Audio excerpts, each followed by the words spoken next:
Hello and welcome to the Curiosity and Consciousness podcast with me, Karen Maloney. I am your host, and the intention of this podcast is to help us open our minds, get curious about ourselves, and to raise our vibration and consciousness levels. Through these conversations, we hope that you will go on an inward journey to discover the truth of who you are and to become aware of your own energy and vibration. We have the power to consciously create our lives, but we need to wake up to this fact before we can begin the process and learn the key of self-responsibility. Check out the podcast on iTunes, Spotify, Stitcher, Acast, Castbox, or whatever platform you listen on, and please like, subscribe, and share the podcast. Leave a review, leave a rating, as this will help it to reach more people.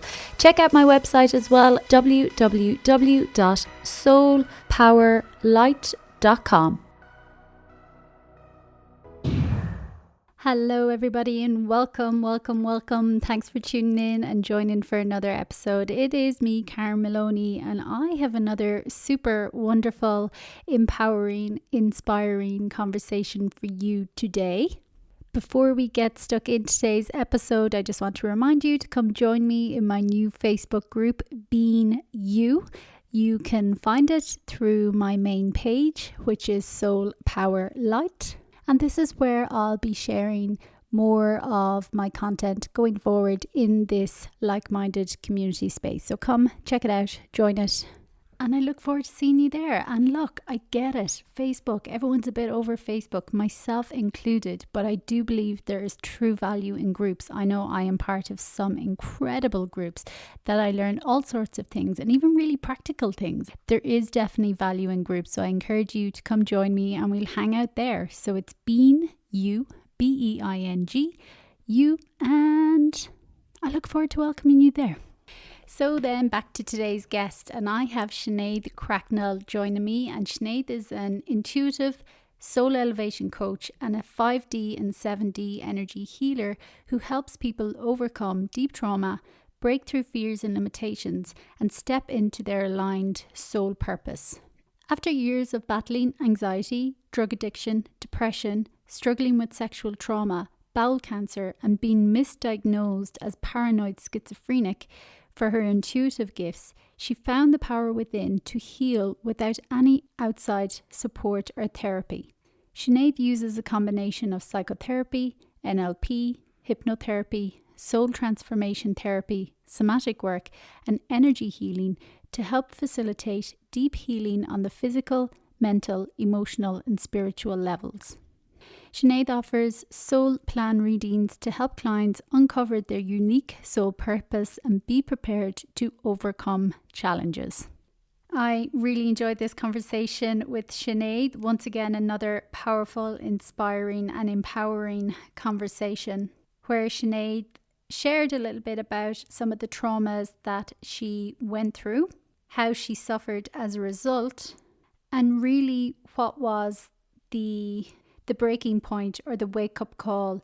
She explains what was the actual straw that broke the camel's back, for want of another word, for her to really start getting curious and going on a deep internal journey to learn more about what was going on, and especially about the toxicity that trapped emotions held in the body, unreleased, that unprocessed trauma. She discovered how they do manifest into physical illnesses. And once she started learning all these things and getting to the root cause of all these trapped emotions and what had happened to her, she truly went on a healing path. And for her, it came down to really connecting back to feeling safe in her body. And I think for a lot of, everyone needs to feel safe, but something we touch on in the conversation as well is how we often look to find this safety in external things without truly connecting to the inner sense and the inner felt feeling of safety within ourselves. And it is definitely a primal need of women as well, that feeling of safety. And yes, there's many other elements to it, but particularly safety within ourselves and safety within our own bodies.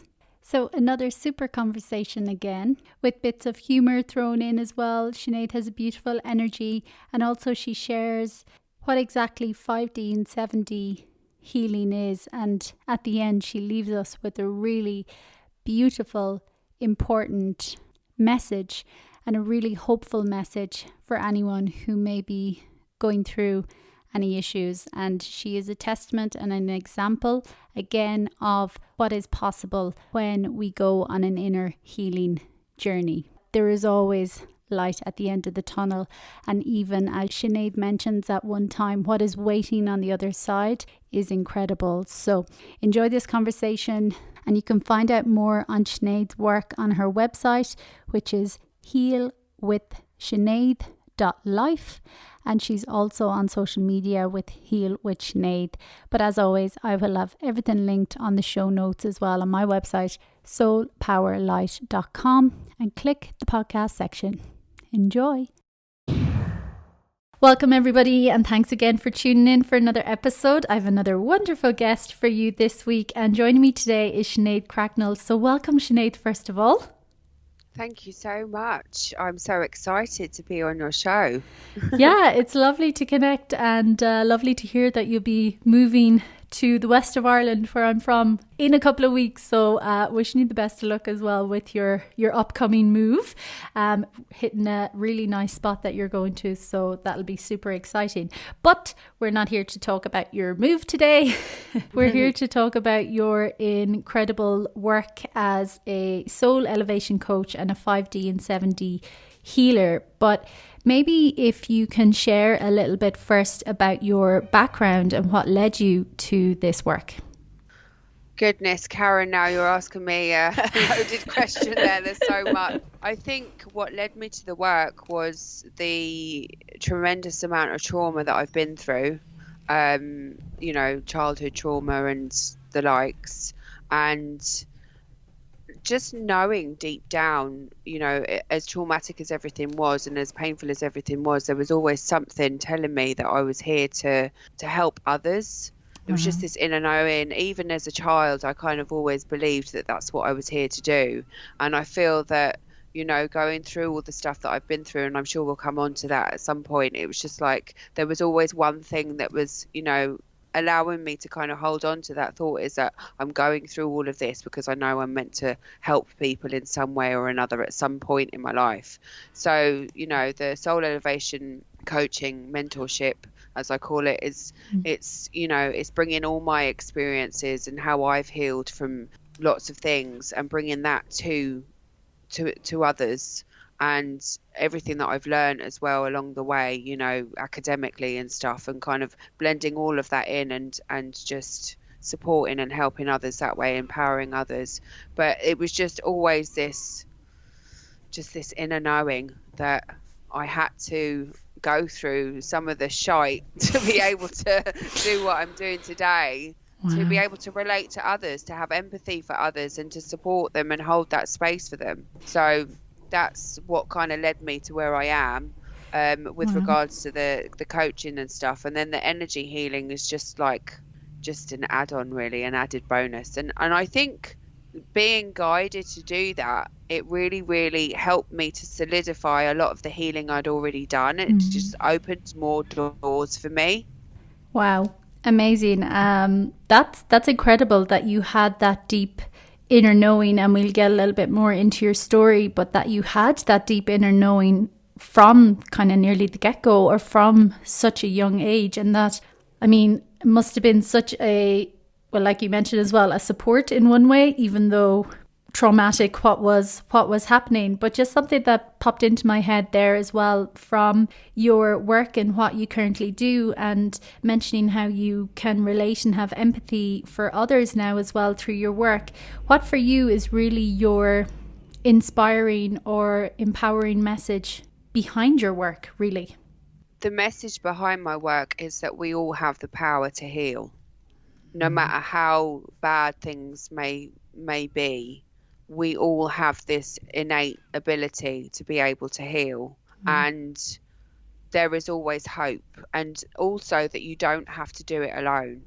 I think when we go through such traumatic experiences, it's so easy for us to become so independent and reliant on ourselves to be able to do all the things. And I think it's also a safety aspect as well. It's that, you know, we kind of lose that sense of safety, then losing that sense of trust in others as well. So it's just kind of, you can heal, and it's not just, there's not just one way for all. There's a variety of ways. So it's not just, you know, westernized forms of healing. There's other stuff as well out there. And just to be really, really open-minded about wherever you're guided to, because that's ultimately what's going to open the doors for you to be able to heal. And I'm not just talking trauma, I'm talking like physical stuff and, you know, everything. We all have this ability to do this. And even on the most hopeless days when you feel like you know, you just can't face life or whatever, there's still going to be a light at the end of the tunnel. And it's just about having that faith and trust.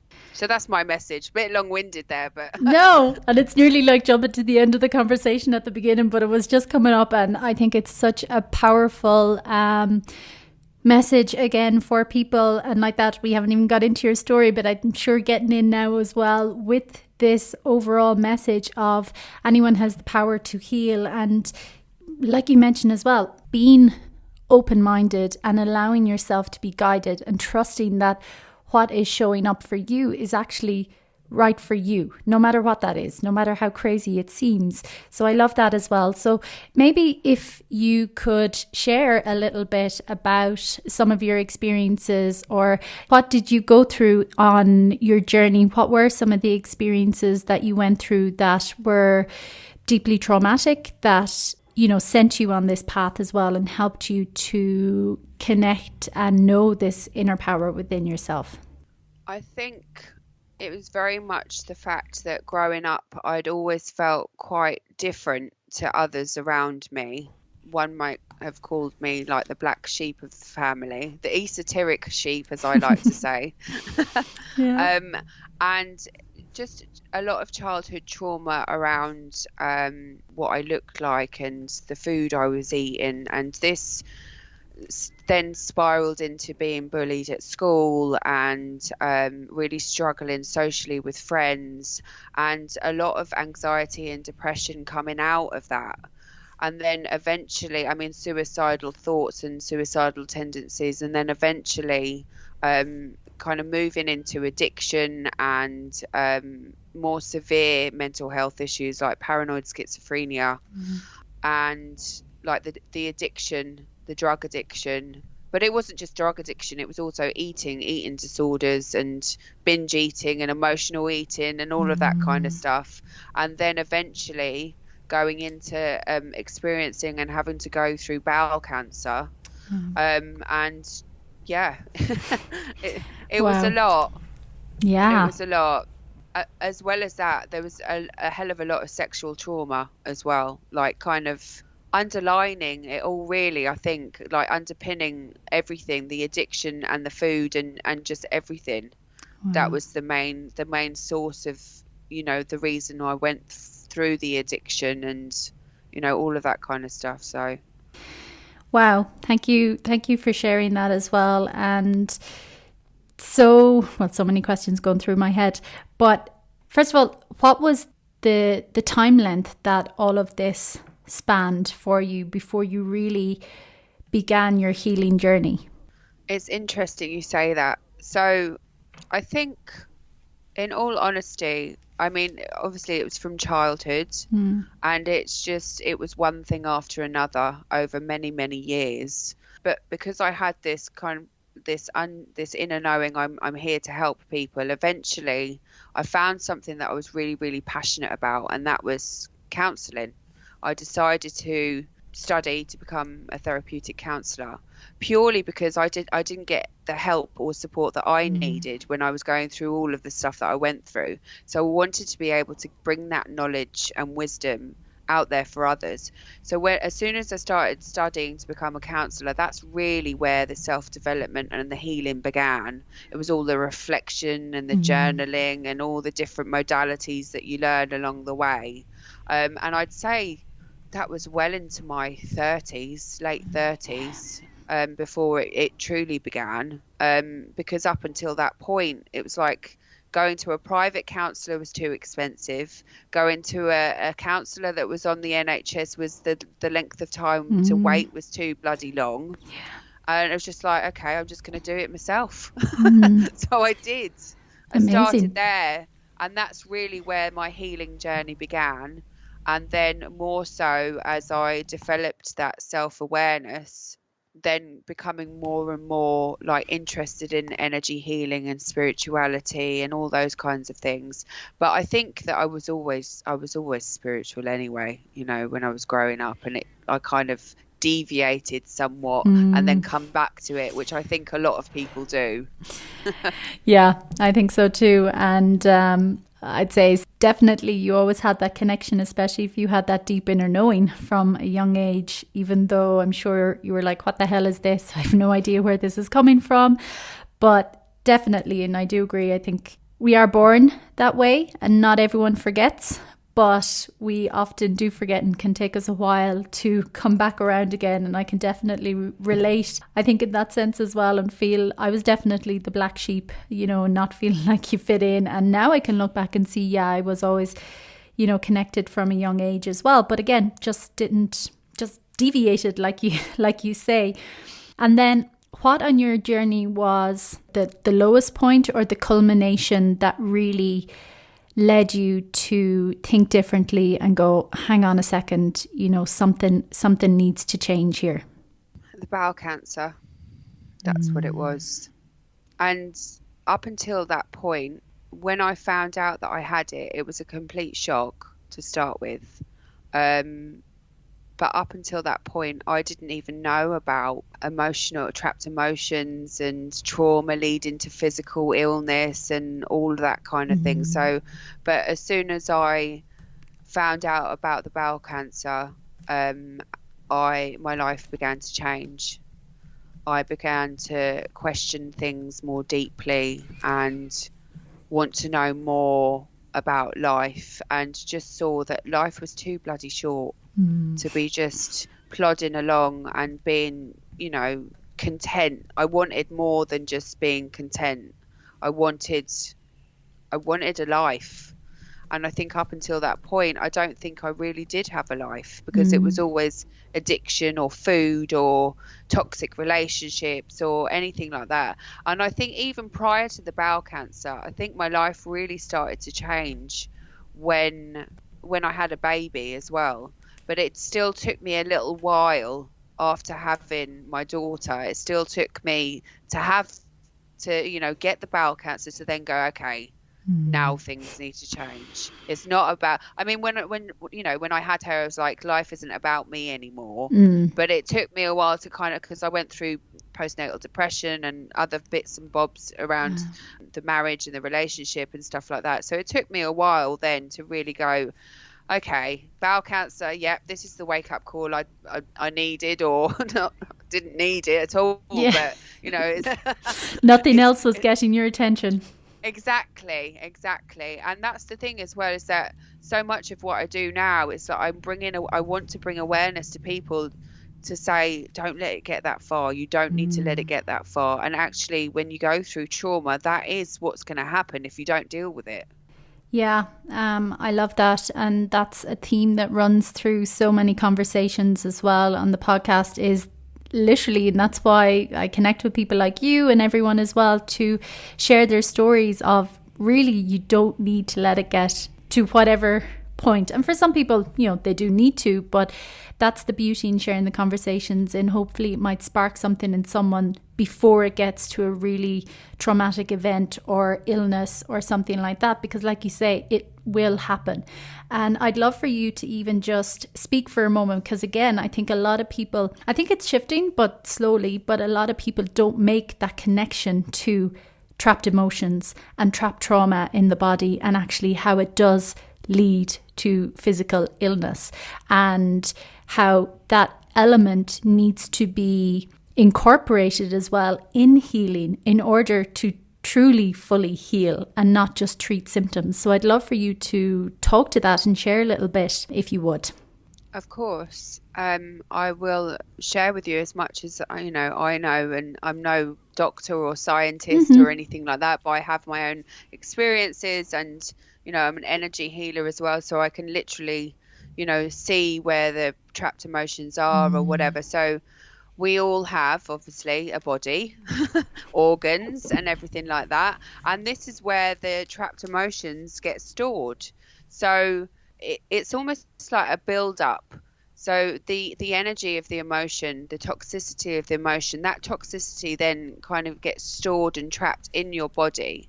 It's all about energy. We are energy. Everything is made of energy. And when that energy is stored in your body, it is toxic. And eventually, if you don't get to the root cause of that toxicity, then it will eventually, manifest in physical illness, or it's going to cause psychological issues for you, emotional issues for you, mental issues for you.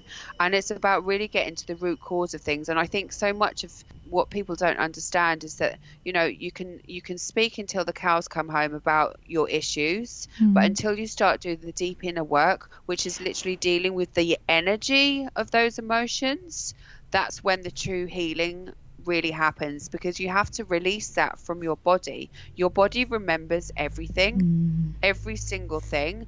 It stores the memory of everything. Your brain has its own mind, obviously, but the body will always remember everything. And this is why it's, if we're holding on to memories, toxic memories or bad memories or negative memories or anything within our body, then that's where the trapped emotions then build up, and that's where the manifestations of other things happen. So to get to any root cause of illness, of anything, it's to really deal with the energy of trauma. Yeah, so important. Such an important piece that you mentioned there. And personally, I think such a huge aspect that's lacking from Western society in general. We're not taught anything about emotions or how to process them or how to deal with them, or like that. If you mention energy or there's an emotional element to the illness, I know I've been looked at like I was a crazy around a table of friends before. And it's like, no, there is 100% an emotional element to every single aspect that goes on with us. Like you say, whether it's physical, mental, emotional, whatever. So, and again, dealing with emotions, well, from my experience, they're actually not that hard to process in one sense. But again, we're totally clueless because we don't have the information. So what really helped you as well to process the trapped deep inner emotions?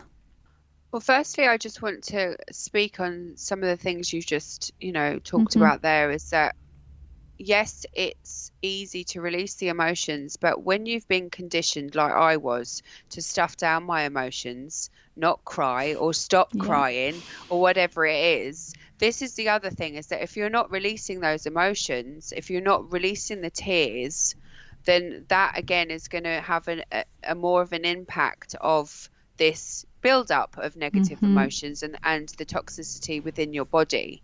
So I think it's really important just to bring people's awareness to that. So for me now, I can cry until the cows come home. And that's what I do. If I feel that something's coming up, I just allow myself to cry. Whereas before, I really struggled because it didn't feel safe for me to cry. Yeah. I thought people would judge me, especially if I cried in front of other people. I think that was the biggest thing. And even at times I catch myself apologizing if I start crying in front of somebody, Yeah. but that's just old conditioning coming out again. But Totally. it's just really allowing yourself to feel those emotions, allowing them to be released. And I mean, many of the clients that I work with at the moment, we're working through to where they feel comfortable to be able to release those emotions, not just in front of me as their coach, but also in the privacy of their own Mm. homes. It's all about safety. It's creating that safety within the body. Yeah. If at any point throughout your life your safety has been compromised, where you feel as if you've not been felt, seen, heard, understood, or you've been ridiculed, gas. I'm going to say gaslit, but I don't think that's a word. Maybe just Slighted. I don't think gaslit. that gaslit. There we go. Yeah. anything where you have been, violated in any way or ridiculed in any way, then it's going to take some work to be able to create that safety for you to be able to release those emotions. So I completely empathize with people, struggling to be able to get in touch with that side of themselves, because it's difficult, especially if you've not done it before, or you have done it before and it's not been accepted or welcomed, or do you know what I mean? Yeah. So it's just about finding that safety. Safety is such a huge aspect in healing from trauma. And then once you have the safety, then it's not just safety, oh, I'm sat in a room, yeah, I feel safe because it's my own home. It's like safety within your body. Yeah.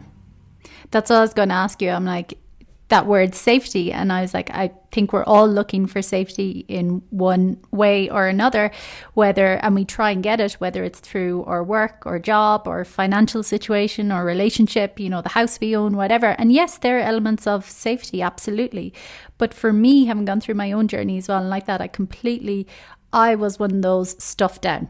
And again, it's pure. Yes, it was from a trauma, but also it's conditioning, especially in old Ireland. It was like, shove it under the carpet, don't talk about it, forget about it. And we all have that conditioning. We all have elements of shove it under the carpet, don't cry, don't show weakness, don't show vulnerability, especially as women as well, because that feminine energy was not, celebrated in any way, shape or form. So that's why I'm like, we all have these elements of conditioning, every single one of us, so it's so important that we open up and develop the skills within ourselves to know how to process our emotions and to feel safe processing them. But that word, coming back to again, safety, you touched on it, but what does that actually mean to you, and what does it look like for you more than just the externals?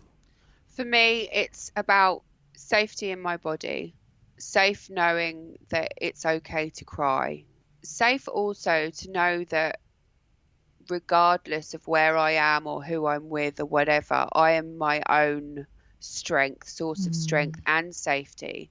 And again, it comes from within. And also, I think when you create safety, you then create, for me, this is what I believe, is that trust then is a byproduct of safety. And I think that's a really good question. And I have to say that I'm struggling to answer it completely. I feel that there's so much to be said about it, but it's just about, for me, it's about like really feeling safe in knowing that it's okay, that everything's going to be okay, and that even though it might feel really painful or hurt or any of those things, that on the other side, there is so much strength and growth to be had. Yeah. And I think when you hold on to what could potentially, the positives of what potentially could happen when you create that safety, that's the beauty of it, really. Yeah. Does that answer the question? I feel like I went round the house. No, Karen. Totally does. And I can appreciate the difficulty in trying to put words on that feeling, because again, it's like everything. Language is linear. And when you do the deep inner work, there's no language for that, because it's non-linear. It's a feeling. It's connecting to that formlessness. So I always find it challenging, to put words on, because it's really the experience and it's a felt knowing. But absolutely, I totally agree. And I know for me, safety 100% now is an internal feeling state more than anything. And like you say, it's nearly for me as well, it's like that total peace and serenity that, like you said, everything is going to be okay no matter what. It's that inner strength connecting to that inner knowing again. So that's why I think like that, we're all looking for that. But oftentimes our search is totally in the external, and getting that sense of that safety and that peace and that security from the outside. But through another experience where everything, shifted overnight and I lost everything on the external, again, I saw very clearly that when we only build on externals, it's such shaky ground, because it can change in an instant. Whereas when we build internally in every single way, and that means going in, like you said, feeling it all, facing it all, allowing yourself to open up, which can seem so completely and utterly scary And I know my mind made it out to be terrifying because all these stories I had created. But actually, when you do it, it was like, oh shit, nothing happened like I thought in my mind was going to happen. You know, it's not as bad. So that's why it's like I'm such an advocate for the deep inner work as well, and love having these conversations as well of people who have done it as well and are helping others to move through it, and being a light going, what is waiting on the other side is so worth it. It is worth every second of it. But just staying on the emotions for a moment and getting that feeling of safety, something else I'd love to touch on that I know you did as well throughout your healing journey and use in your work is somatic work. So could you talk a little bit about that as well, what exactly it is, and again, just the benefits in helping with that emotional side of things? So for me, and the way I work somatically is really connecting with the body itself. So having conversations with the body, like as if it's another part, like an external part of you almost. And just really connecting with that. How does it feel? What does it need to hear? Like doing that through meditation, through the subconscious, and kind of guiding people that way, but also connecting with, oh my goodness, connecting with past memories, and how did it feel at that time, and what did your body feel like at that moment, and just really connecting with the emotions of the different parts of the body and how all of that feels, and then bringing people back into the here and now, and how does that part of you feel now, today, sat here, and trying to, it's about really having conversations with your body. And not treating it as a separate entity altogether. It's just like part of who you are. And there are so many parts of ourselves and so many different personalities of ourselves. And each limb and organ and, you know, whatever has a personality. And if you really tune into it, you can have a conversation with it. And it will tell you exactly how it feels and what it needs from you, what it wants to eat, what it wants to taste, what it wants to, you know, smell, feel, all of those things. So that's so powerful. And thank you for sharing that, because again, like you mentioned earlier, you know, everything is stored cellularly in our body. Every single thing. It is our subconscious mind. It is where all our programming and habits are coming from. So it's super important to build that relationship. And again, as a person who lived from her head up and was totally disconnected, it is so beautiful to actually have the relationship. And that's what brings so much ease and flow as well, being fully embodied in my body. It's like, whoa, that's a whole new concept. Why did nobody tell us this? So thank you for sharing that as well. And just before we begin to wrap up, I'd love for you to touch a little bit on 5D and 7D healing and just explain a little bit about what they are exactly. 5D and 7D healing. So they are different vibrations of healing. So when you think in terms of energy healing, I mean, most people have heard of Reiki, which is a 3D healing. 5D and 7D are higher vibrations, which means that they can penetrate the energy body at a much quicker rate, with less downtime, and also really get to penetrate the energy body on a much deeper level also. So we have the 5th dimension and then the 7th dimension, and it's very loving, miraculous energy, really. I mean, I've seen so many transformations with my clients, and not just, oh, I feel so much better today emotionally. I'm talking physical healing as well. I had a client who had some physical issues around her shoulders and her heart and everything for years and years, been to the doctors, everything, you know, don't know what's wrong with you. Had a session or two with me and the pains went, and she's not had them since. And this is where the energy healing is, you know, comes into such great play, is that it literally has the capacity to physically heal you, providing that your soul has learned all the lessons or the challenges around the issues and that it's ready to let them go. So I mean, I just think it's just amazing. So yeah, the difference is the 5D and the 7D is a much higher vibration than that of 3D. It probably sounds very statistical right now. No, that's fabulous. I just wanted to touch on it just for you to share a little bit of it, because again, energy healing is so powerful. And like you mentioned, we are all energy. And when we connect to that level and that level of consciousness and working with that quantum energy, like you say, miracles can happen. Well, like you mentioned, if people's souls are ready for it, but it absolutely can. And, for people to connect more and just move outside like you say, opening up their mind to other ways of healing as well. It's so powerful.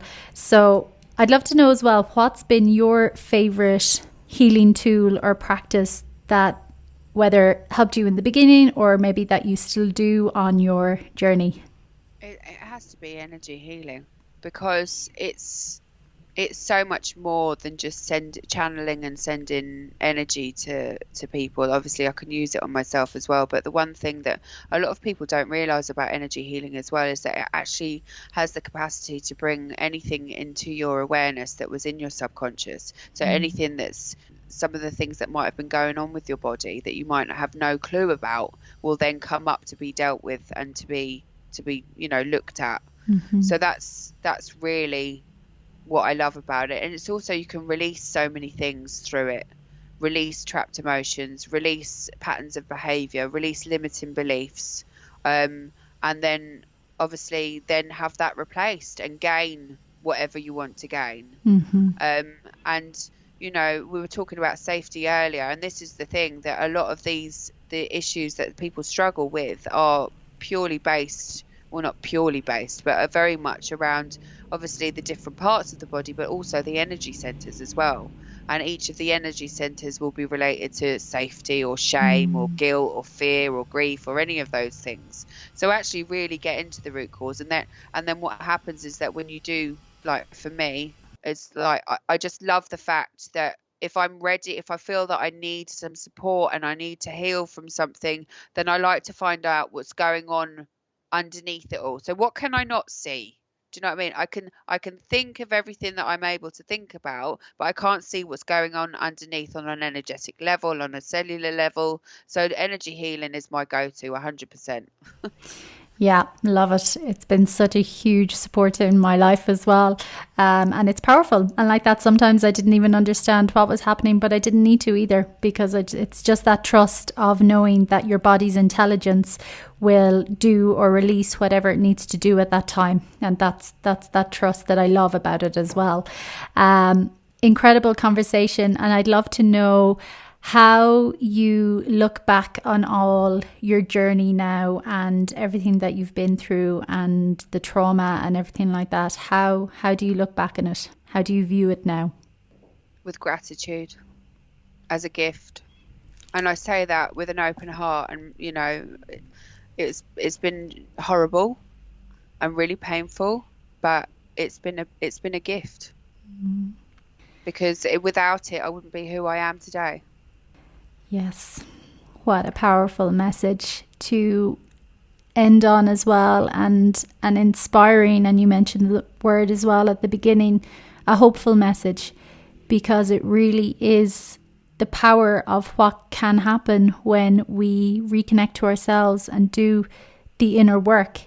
You do look back and see your life experiences as a gift, as perfection, with gratitude, because like you say, they've helped you learn.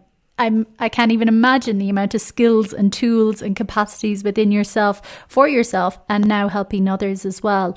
So super, super powerful. And for anyone going through a difficult time, it's just always the message as well to listen to yourself, to follow what's coming up for you. Don't worry about the outside world, the thoughts, what you think people will say or do, or fear of rejection. Yes, they can feel all consuming, but follow your truth, follow your path. And like you say, that gratitude, the gifts are all on the other side. So what a super empowering message to end on as well. And I'd love for you to share, well, if there's any final words that you feel are coming up for you, but also to share where people can find out more about your work. And as always, I'll have everything linked on the show notes as well.